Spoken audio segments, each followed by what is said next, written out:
Gələn ay Azərbaycanda 17 gün qeyri-iş günü olacaq. Doğru Xəbər Azərbaycan bildirir ki, bu il martda ənənəvi olaraq 2 yox, 3 bayram qeyd olunacaq. Belə ki, martın 8-i Beynəlxalq Qadınlar Günüdür və Azərbaycanda iş olmayan bayram günü sayılır.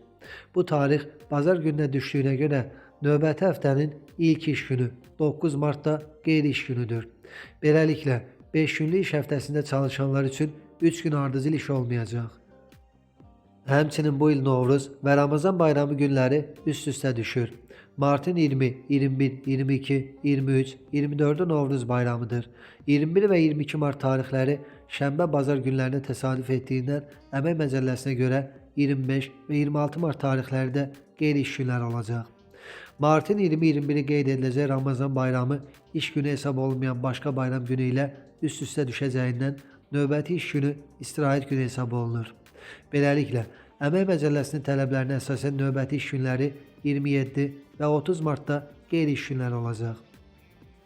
Bununla da Novruz və Ramazan bayramları ilə əlaqədar 20, 21, 22, 23, 24, 25, 26, 27, 28, 29 və 30 mart tarixləri qeyri-iş günləridir. 31 mart bayramından sonra ilk iş günü olacaq. Beləliklə, martda şənbə və bazar günləri də daxil olmaqla 17 gün iş olmayacaq.